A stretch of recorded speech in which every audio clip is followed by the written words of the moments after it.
이스라엘 자손 사람들이 미스바에서 맹세하여 이르기를 우리 중에 누구든지 딸을 베냐민 사람에게 아내로 주지 아니하리라 하였더라. 백성이 베델에 이르러 거기서 저녁까지 하나님 앞에 앉아서 큰 소리로 울며 이르되 이스라엘의 하나님 여호와여, 어찌하여 이스라엘에 이런 일이 생겨서 오늘 이스라엘 중에 한 지파가 없어지게 하시나이까 하더니, 이튿날에 백성이 일찍이 일어나 거기에 한 제단을 쌓고 번제와 화목제를 드렸더라. 이스라엘 자손이 이르되 이스라엘 온 지파 중에 총회와 함께하여 여호와 앞에 올라오지 아니한 자가 누구냐 하니, 이는 그들이 크게 맹세하기를 미스바에 와서 여호와 앞에 이르지 아니하는 자는 반드시 죽일 것이라 하였음이라. 이스라엘 자손이 그들의 형제 베냐민을 위하여 뉘우쳐 이르되 오늘 이스라엘 중에 한 지파가 끊어졌도다. 그 남은 자들에게 우리가 어떻게 하면 아내를 얻게 하리요? 우리가 전에 여호와로 맹세하여 우리의 딸을 그들의 아내로 주지 아니하리라 하였도다. 25절 다 같이요.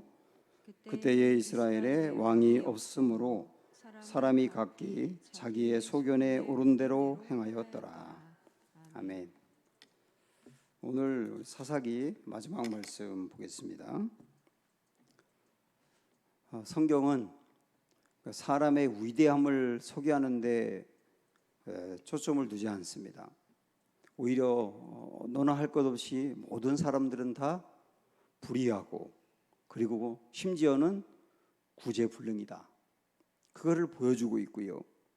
그러나 우리 하나님은 그런 사람들까지도 건져내시는 분이다 라고 하는 하나님의 위대함과 하나님의 사랑을 보여주는 게 성경의 목적입니다.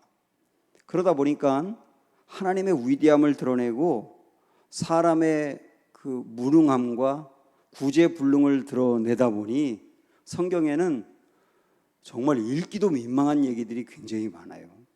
그 중에 대표적인 것이 지금 우리가 보고 있는 사사기 마지막 부분입니다. 사사기는 17장부터 21장까지 두 개의 부록이 들어가 있다고 말씀드렸죠. 하나는 우리가 앞에서 봤던 미가의 신상 사건이고, 두 번째 이야기는 레위인 첩사건이라고 하는 그런 이야기입니다. 지난 시간에 우리가 앞부분을 보았는데 오늘 이제 마지막 부분을 보도록 하겠습니다. 이 레위인이 첩을 데리고 기브아로 왔다가 그 첩이 마을에 그 나쁜 놈들한테 윤간을 당하지 않습니까? 그리고 남편이 있는 곳까지 왔다가 거기서 죽었어요. 남편이 레위인이죠. 이 아내가 죽은 것을 알고 화가 나서 이 아내를 12토막으로 자릅니다. 그리고 신체 일부를 각각 12지파에게 다 보내서 무슨 일이 일어났는지를 알게 됩니다. 그러니까 사람들이 분노해가지고 이건 있을 수 없는 일이다. 그 베냐민 지파의 그 기브아 사람들, 악행을 저지른 그 사람들을 처형해야 한다. 그러면서 모든 이스라엘 백성들 대표가 베냐민 지파 대표에게 사람을 보내서 그 기브아의 나쁜 놈들을 내놔라. 그런데 베냐민 지파 사람들이 거부하는 거예요. 그래서 결국은 이 일로 인해서 베냐민 지파와 나머지 이스라엘 모든 지파 사이에 내전이 벌어지게 된 거예요.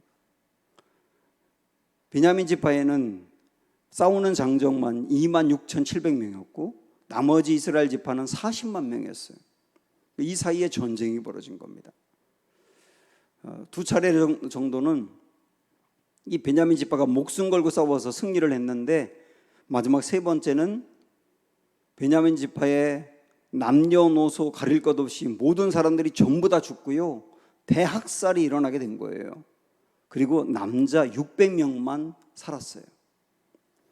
이 엄청난 일로 인해서 이 갑자기 이제 전쟁이 끝나고 나서 정신이 들고 나서 보니까 이스라엘의 12지파 중에 한 지파 베냐민 지파가 사라질 위기에 생긴 겁니다. 왜냐하면 베냐민 지파에는 600명의 남자만 남았는데 여자들은 전부 다 죽었어요. 그런데 다른 나머지 이스라엘의 지파 사람들이 모여서 미스바에서 어떤 맹세를 했느냐면 앞으로 우리의 딸을 절대로 베냐민 지파에게 시집 보내지 않는다. 베냐민 지파에게 시집 보내는 사람들은 우리에 의해서 죽게 될 거다. 그 맹세를 해버린 겁니다. 그러니까 이 맹세가 있었기 때문에 베냐민 지파에 600명의 남자들이 있지만 아무도 거기에 시집을 갈 생각을 안 하고 또 딸들을 보내지 않으니까 그 베냐민 지파는 자연스럽게 이스라엘 역사에서, 이스라엘 공동체에서 사라지게 된 거라고요. 이 큰일 났다. 이런 낭패가 어디 있느냐 이렇게 걱정하면서 오늘 우리가 읽었던 말씀 3절에 보니까 이 사람들이 우리 읽기 전에 이런 생각을 한번 해보세요.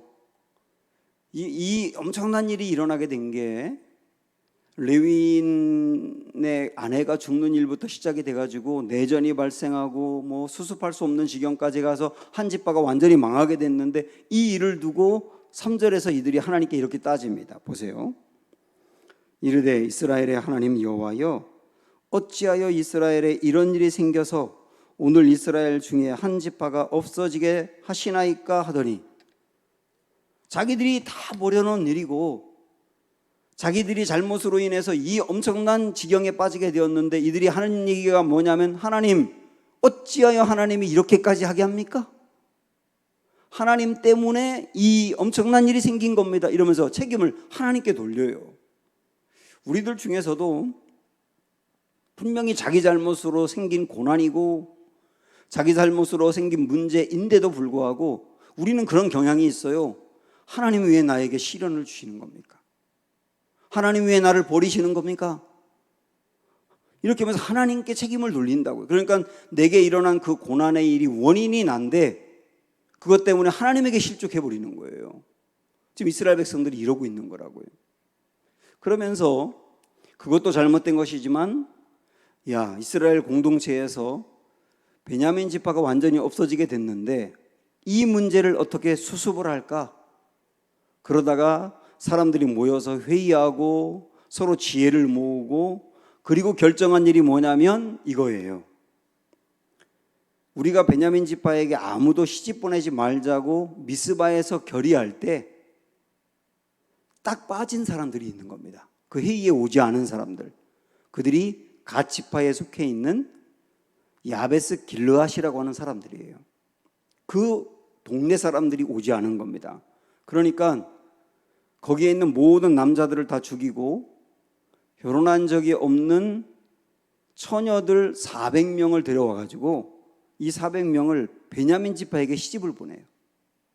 그래서 600명의 남자들이 결혼할 수 없는데 400명이 가니까 400명이 결혼하게 된 겁니다. 그렇게 베냐민 지파를 살리자는 거예요.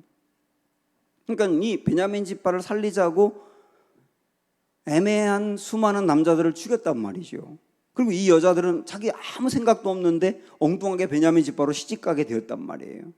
200명이 남았잖아요. 600명 중에 400명은 해결했으니까. 200명은 또 어떻게 했느냐면 또 그 이스라엘에 있는 처녀들 중에 200명을 이 베냐민 지파 나머지 200명 사람들에게 뭐라고 말했냐면 너희들이 몰래 와가지고 아무 여자나 보쌈해가지고 데리고 가. 그리고 살아.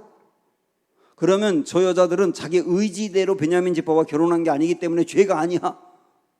그리고 너희의 부족을 유지시켜가.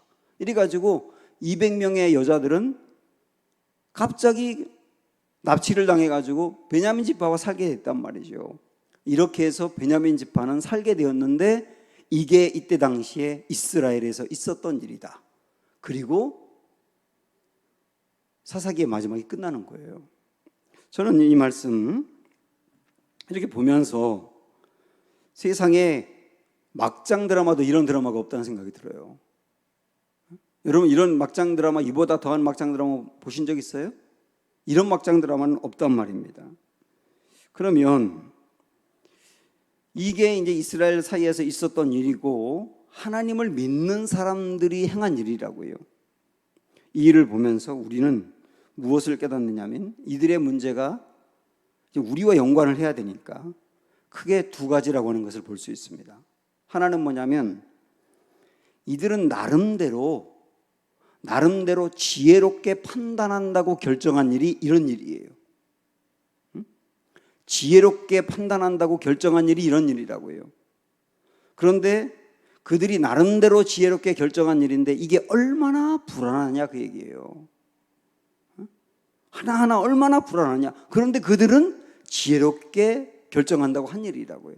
두 번째, 이들은 자기들의 잘못으로 문제를 일으켰거든요. 그런데 자기들의 잘못으로 문제를 일으켰지만 자기들의 힘으로 수습할 수가 없는 거예요. 문제는 자기들이 일으켰는데 그러나 자기들이 수습할 수 없는 지경에 빠지게 되었다. 그리고 자기들이 문제를 수습하려고 하면 할수록 더 문제는 악화되더라. 이 두 번째 보는 겁니다. 이 두 가지 문제를 우리 좀 이따 연결을 할 거니까 잘 한번 생각을 해보시고, 그러면 이들이 이 하나님을 믿는다고 하지만 이들이 이 지경까지 막장 드라마를 쓰게 된 원인이 뭐냐?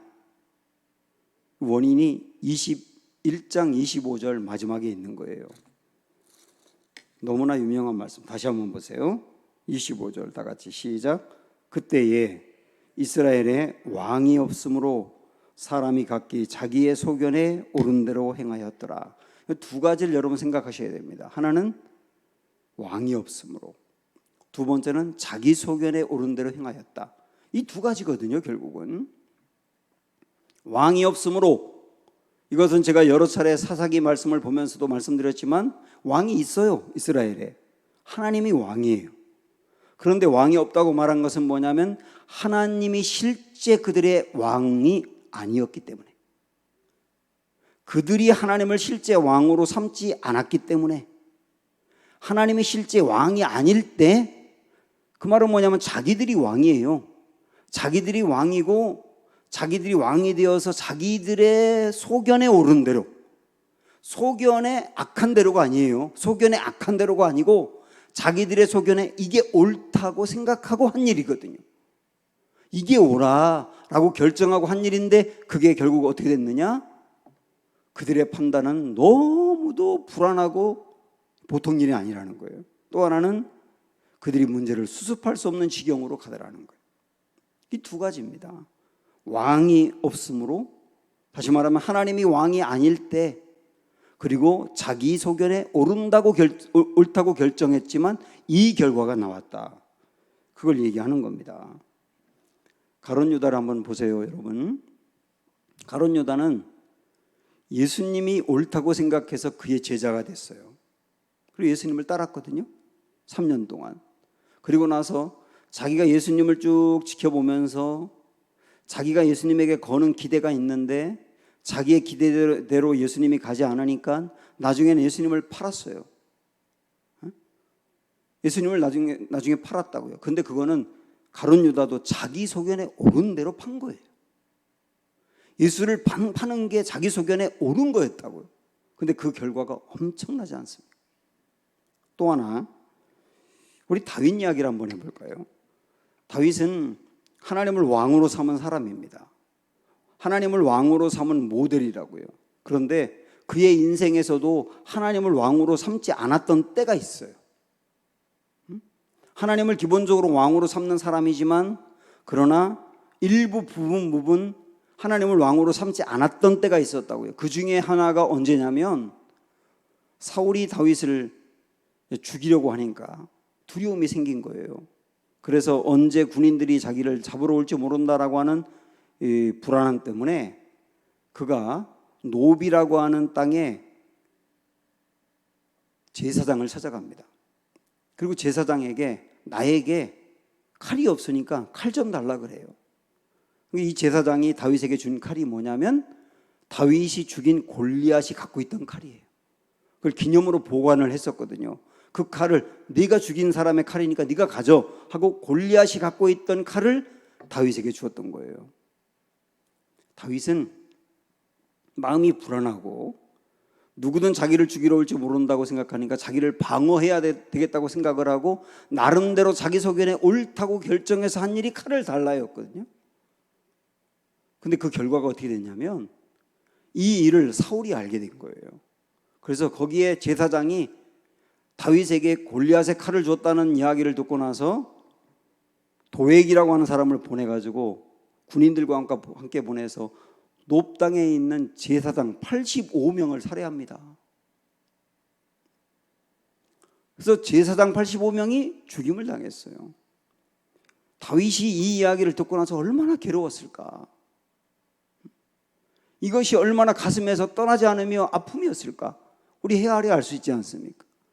다윗같이 하나님을 기본적으로 왕으로 삼은 사람도 부분적으로 하나님이 왕이 아니었을 때 자기 소견에 옳다고 판단하고 결정한 일이 이 엄청난 결과를 가져왔다는 거죠. 그들만 그런 게 아니고 저의 인생도 마찬가지예요. 저의 인생에서도 하나님이 제 인생의 왕이 아니었을 때, 목회를 하면서도 제가 제 인생의 왕이었을 때, 그때 고민하고 많은 생각을 하고 이게 옳은 거야 하고 결정한 일들이 있거든요. 이게 옳은 거야. 그런데 그 일이 지금까지 제 인생에서 이렇게 도려내고 싶은 일들이에요. 제 유석열이라고 하는 사람의 인생에서 이 일은 진짜 없었으면 좋았을 거다라고 생각해서 딱 이 부분은 정말 지우개로 지우고 이렇게 칼로 도려내고 싶을 만큼 아픔이었다고요. 저에게도. 그런 일들이 저에게만 있나요? 여러분에게도 있잖아요.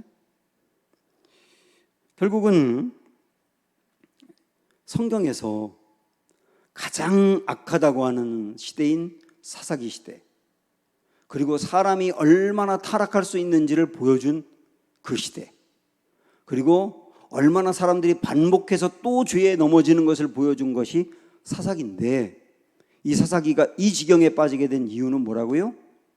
하나님이 왕이 아니기 때문에, 그리고 자기 소견에 옳은 대로 행하기 때문에. 이건 뭐 거의 하나님이 왕이 아닐 때는 자기 소견에 옳은 대로 행하게 돼 있거든요. 그 결과가 이렇다라고 하는 걸 보여주는 겁니다. 정치인들이, 그런 생각을 한번 해봤어요.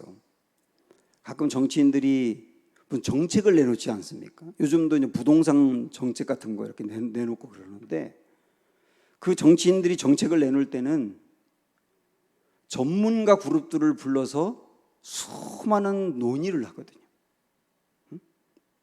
그냥 순간적인 기분으로 내놓는 게 절대 아니고, 그 분야의 전문가라고 하는 학자들, 경험이 많은 사람들을 불러가지고 회의하고, 그 다음에 이것을 시뮬레이션으로 해서 이렇게 했을 때 어떤 결과가 나올지, 이렇게 했을 때는 어떤 결과가 나올지, 이런 문제는 어떻게 해결할지 등등 다 시나리오를 짜고, 그리고 이건 문제없다, 이렇게 하면 된다라고 내놓는 게 정책이라는 거거든요.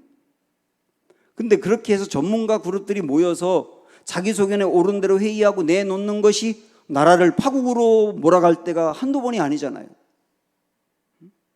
그리고 막 국민들이 분열되기도 하고, 사람이 자기가 왕이 되어서 자기 소견에 옳은 대로 행할 때 결과가 어떻는지를 우리는 볼 수 있잖아요. 교회는 다른가요? 교회에서, 우리 교회는 뭐 평안하지만 얼마나 많은 교회가 분열이 됩니까? 교회 안에서 싸워요, 시험에 들어요, 교인이 떨어져 나가요, 원수같이 지내기도 해요. 그런데 그분들 한 분 한 분 붙들고 다 물어보면 뭐라고 말하냐면, 다 교회를 위해서 그랬대, 다 하나님을 위해서 그랬대, 나 나를 위해서 그랬어요, 내 잘못된 거 알면서도 그랬어요. 그러는 사람들은 대한민국에 한 명도 없어. 다 교회를 위해서 그랬대, 하나님을 위해서 이게 옳은 길이라고 해서 그랬대. 근데 그게 교회를 어렵게 만들기도 해요. 내 소견에 옳은 대로 행한다는 것이 어떤 결과인지를 자꾸 제가 말씀드리는 겁니다. 가정에서 겉으로 볼 때는 부부관계가 되게 좋아 보이고, 교회 올 때는 다 좋아 보이고 그러는데, 그 집을 파고 들어가 보면 교회 왔을 때 그렇게 좋아 보이던 그 부부가 집에서 매일 쌈박질하고, 이 세상에서 가장 사랑해가지고 35억 중에 한 명 딱 골라서 결혼한 건데, 그렇게 결혼한 건데 그 집이 그렇게 갈등이 많고, 자녀와 부모의 갈등은 또 얼마나 많은지, 이런 일들을 우리가 많이 보잖아요. 이 모든 것들 전부 다 내 소견에 옳은 대로 행할 때 어떤 결과가 나오는지 우리가 뼈저리게 느끼고 있습니다. 제가 10년 전쯤에 제가 굉장히 좋아하는 목사님 설교를 들을 때 그때 들었던 말씀을, 그 내용을 제가 지금까지 새기고 있는 게 있어요. 그리고 가끔 언급을 해요. 그게 뭐냐면 그분이 이런 말씀을 하시더라고요. 성도가 자기 지혜로 세상과 싸우려고 한다. 그런데 세상에는 성도보다 지혜로운 사람들이 얼마나 많은지 아냐? 사실 이거는 지혜라기보다는 꾀라고 할 수 있어요. 꾀. 성도가 꾀로 세상과 싸우고 세상의 문제를 해결하려고 하고 자기를 드러내려고 한단 말이죠. 근데 세상에는 성도와 비교할 수 없을 정도로 기가 막힌 꾀를 갖고 있는 사람들이 얼마나 많은지 모른다고요. 그런데 성도는 그런 방법으로 세상과 싸우려 해요. 성도가 자기의 경험으로 세상의 문제를 해결하고 자기의 경험으로 뭔가 자기를 또 드러내려 할 때가 얼마나 많습니까? 내가 이런 경험이 있는데. 그래요? 경험으로 한다고요? 그러면 내가 한 경험과 비교할 수 없을 정도로 어마어마한 경험을 축적한 사람들이 여러분 주변에 얼마나 많은지 찾아보세요. 그들과 내가 경험으로 할 수 있다고요? 내가 갖고 있는 자원이 있어요. 어떤 지식이라든지 인맥이라든지 물질이라든지 내가 가지고 있는 자원으로 그것으로 뭔가 일을 성취하려 하고 드러내려 하고 그런단 말이죠. 그런데 그렇게 본다면 내가 갖고 있는 자원과 비교할 수 없을 정도로 대단한 자원을 갖고 있는 사람들이 셀 수가 없어요. 성도는 자꾸 그것으로 세상과 나아가려고 한다고요. 이 모든 것이 전부 다 뭔지 아십니까? 내가 내 소견에 옳은 대로 행하고 하나님을 왕으로 삼지 않는 일들이에요. 하나님을 왕으로 삼지 않고 내가 아무리 노력해도 안 되는 일, 이거는 정말 열심을 내도 안 되는 일, 그 일만 하나님을 의지하고 도와달라고 한다고요. 그게 내가 왕이 되는 거라. 그리고 내 소견에 옳은 대로 행하는 거라고. 하나님은 내 인생 전체의 왕이세요. 내 인생 전체의 왕이시라고요. 내가 할 수 있는 일이든 할 수 없는 일이든 그 모든 것의 왕이 주님이시라고요. 그리고 왕은 가만히 계신 게 아니라 우리를 인도하세요. 그 인도한 대로 따라가는 인생이 아니면 내 소견대로 행하는 인생이에요. 열심이요? 교회에서 열심 낸다고 신앙인으로서 하나님을 왕으로 삼은 겁니까? 그 열심이 내 열심일 수도 있는 거예요. 모든 것의 시작은 하나님으로부터 나와야 된다. 우리 예수님도 요즘 우리가 새벽에 요한복음 말씀을 보고 있는데 제가 엊그제도 그런 말씀을 드렸습니다. 요한복음에 쭉 보시면 우리 예수님은 이렇게 말씀하셨어요. 나는 아버지가 하라고 시키는 일만 한다. 그리고 아버지가 하라고 하시는 말씀만 한다. 나는 스스로 아무것도 할 수 없다. 그 말씀하신 분이 누구라고요? 예수님이라고. 우리 예수님조차도 나는 아무것도 스스로 할 수 없다. 아버지가 시키는 것만 하고 아버지가 하라는 말만 한다. 예수님도 그랬다고. 예수님도. 근데 우리는 필요할 때만 하나님을 내 인생의 주로 삼고 나머지는 내가 왕이에요. 그 결과가 사사기라니까요. 자, 그러면 사사기에 이 문제가 나온 원인이 어디 있는지 25절로 봤어요. 하나님이 왕이 아니었기 때문에, 내 소견에 옳은 대로 행했기 때문에. 자, 그러면 어떻게 하면, 원인을 봤으니까 어떻게 하면 이런 문제를 해결할 것이냐. 결론도 25절에 있는 겁니다. 원인도 25절에 있고요, 결론도 25절에 있어요. 결론은 뭐냐? 이렇게 생각하시면 돼요. 하나님이 진짜 내 인생의 왕일 때, 하나님이 진짜 내 인생의 왕일 때, 그때는 어떻게 되는지 아십니까? 내 소견에 옳은 대로 행하는 것이 주님의 뜻과 일치해요. 내 소견에 옳은 대로 행하는 것이 하나님의 뜻과 어긋나는 게 아니라 내 소견에 옳다고 행하는 일이 하나님의 뜻과 일치한다고. 언제? 하나님이 왕일 때. 그래서 이게 사사기 결론이라고요. 사사기는 진짜 우리에게 왕이 필요하다. 그 왕이 하나님이다. 이런 결론을 내리고 있고, 이 결론을 조금 더 확대하면 사사기에서 모든 인간 사사들은 민족을 구원하긴 했지만 온전하지 않았다. 그들에게도 다 허물이 있었다. 그래서 인간 사사는 부족하고 온전하지 않으니 진정한 사사를 기다리자. 그분이 예수님이다. 이 결론이라고요. 예수님이 진정한 사사다. 그게 결론이라고요. 그러면 예수님이 진정한 사사가 될 수 있는 일은 오늘 우리가 본 것처럼 이스라엘 백성들의 문제가 아까 앞에서 봤지만 하나님이 왕이 아니고 그들의 소견에 옳은 대로 행할 때 어땠다 그랬죠? 그들의 판단과 결정이 형편없었다. 그리고 수습할 수도 없었다. 이랬지 않습니까? 그럼 예수님이 우리의 왕이 될 때는 어떨까요?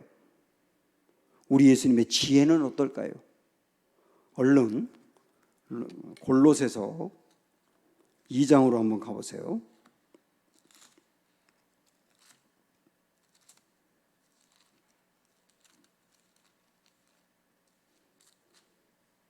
(325쪽) 골로새서 2장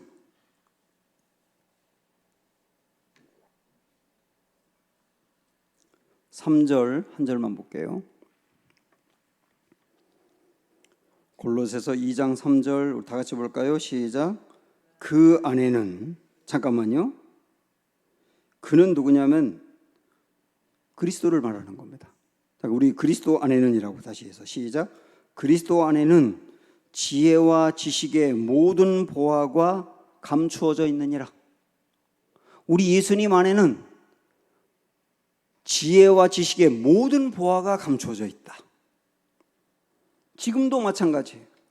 그래서 우리 예수님을 진짜 왕으로 삼을 때 예수님이 그 사람에게 부어주시는 지혜는 모든 지식과 지혜의 보화가 다 감춰져 있는 것이고 온전한 것이기 때문에 그 판단과 결정은 옳을 수밖에 없는 거예요. 우리 예수님이 얼마나 지혜롭게 결정하시는지 하나만 우리 잘 알고 있는 이야기를 언급하면, 간음하다가 현장에서 잡힌 여인이 있었죠. 사람들이 그 여인을 데리고 예수님께 끌고 와서 다 손마다 돌을 들고 있었잖아요. 그리고 예수님에게 어떻게 할 건지 결정하라 그러잖아요. 이때 정말 중요한 하늘의 지혜가 필요한 거예요. 이 하늘의 지혜는 이 여성을 보호하는 것으로만 끝내도 안 되고, 그리고 이 사람들을 꾸짖는 것으로만 끝나도 안 돼요. 이 두 문제를 다 해결해야 돼. 우리 예수님 어떻게 하십니까? 돌을 들고 있던 사람들을 다 돌을 내려놓게 해요. 그러면서 이 여인의 인생은 변화시킨다고요. 이게 지혜라니까. 우리 예수님 안에는 모든 지혜와 지식의 보화가 감춰져 있느니라. 그 지금도 예수님을 진짜 왕으로 삼고 예수님으로부터 지혜를 받는 사람에게는 이런 지혜가 흘러가게 되느니라. 또 우리 주님은 수습하시는 분이세요. 이 사사기에 나오는 사람들은 자기들의 잘못으로 문제를 일으켰지만 수습할 수가 없었거든요. 근데 우리 예수님은 수습하시는 분이세요. 어느 정도로 수습하느냐? 역시 아는 이야기 한번 볼까요? 모든 사람은 자기가 지은 죄로 인해서 스스로 구원을 받을 수가 없어요. 그리고 심판과 멸망을 받을 수밖에 없어요. 그러니까 모든 사람은 자기의 죄 때문에 도저히 자기 인생을 수습할 수가 없다고요.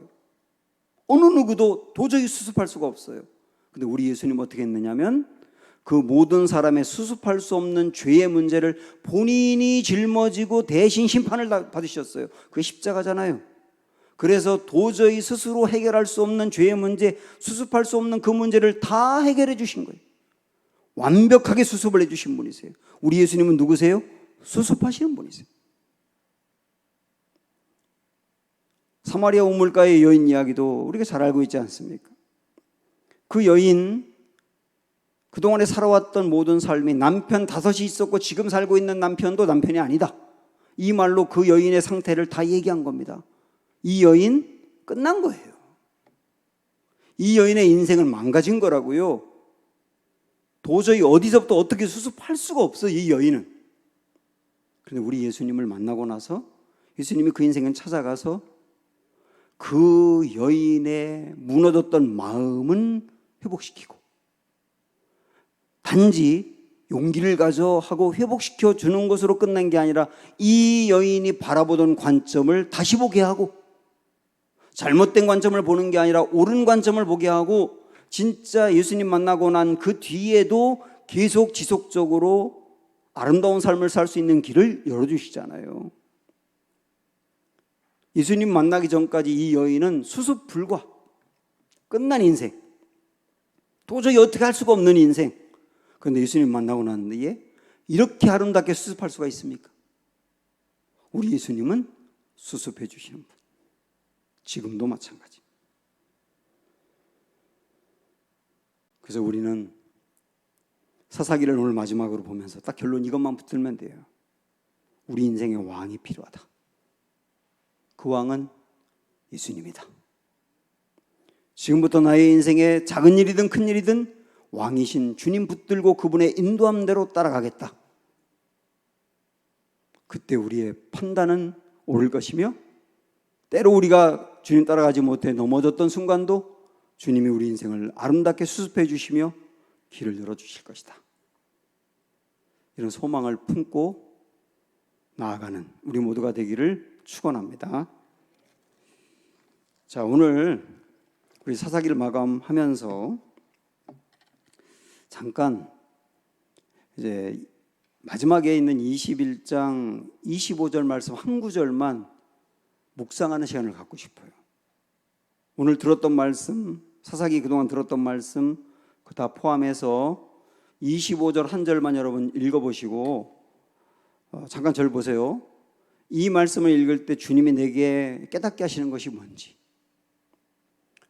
그리고 내 문제는 뭔지, 그리고 어떻게 행해야 될 것인지 등 주님이 주시는 그 깨달음을 얻는 시간이 되기를 원합니다.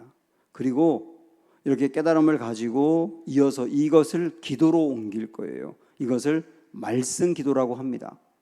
그냥 기도하는 게 아니라 내게 주신 말씀 붙들고 하는 기도이기 때문에 말씀 기도인데 그게 정말 중요한 시간이거든요. 자, 이 시간에 잠깐 음악을 좀 여시고 21절 읽으면서 25절 읽으면서 잠깐 묵상하도록 하겠습니다.